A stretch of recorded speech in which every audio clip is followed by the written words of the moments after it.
Salut tout le monde, aujourd'hui je vais vous montrer comment utiliser la mécanicienne.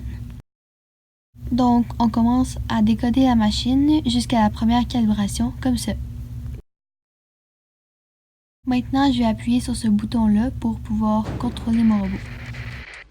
Ensuite, le robot peut décoder par lui-même, ça fait comme une autre personne qui peut décoder avec nous.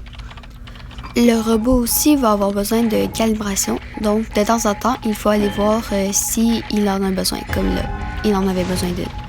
Si jamais il la rate, il va juste arrêter de décoder.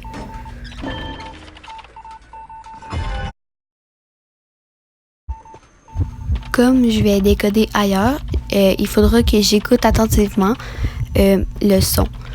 Comme là, il n'y a sûrement plus de son, ça veut dire que mon robot avait arrêté de décoder. Maintenant, on entend le son de décodage, ça veut dire qu'il décode encore. Je vais aller à une autre machine, mais là, je vais devoir faire attention au son. Parce qu'il va y avoir deux sons de décodage en même temps, donc c'est mieux de vérifier avec la manette de contrôle.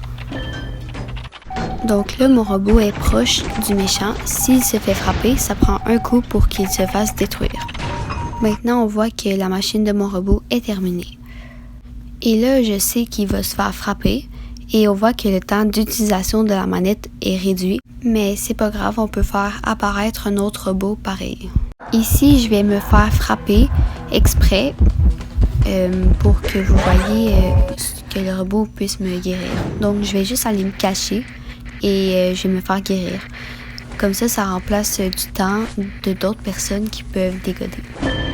Mais le truc, c'est que c'est moi qui fais les calibrations pour me faire guérir. Ici, je voulais vous montrer que le robot est capable de faire autre chose comme sauver quelqu'un. En fait, le robot, c'est vraiment comme une autre personne, c'est juste qu'il est plus facile à détruire. Là, c'est sûr que c'est un bot, pas une vraie personne qui jouait. Donc, c'est plus facile pour moi d'aller le sauver. Maintenant, je vais vous montrer la spécialité de la mécanique, on va dire comme ça. Dans le fond, c'est qu'elle peut utiliser sa manette même en étant sur une chaise. Alors, même si elle est sur une chaise, je peux quand même continuer avec mon robot à décoder la machine comme si j'avais jamais été sur une chaise. C'est juste que quand elle va mourir, la mécanique, le robot, lui, il va plus continuer à décoder. Si je me fais sauver, par exemple, mon robot, il va peut-être être interrompu par ça. Donc, ça se peut qu'il manque une calibration ou arrête juste de décoder. Comme là, je me suis fait sauver, donc mon robot a probablement arrêté de décoder. Il faudra juste que j'aille vérifier. Et voilà. Donc, je vais le repartir. Une dernière chose que je voulais vous montrer, c'était de comment retrouver son robot à l'aide de la carte. Ça aussi, c'est simple.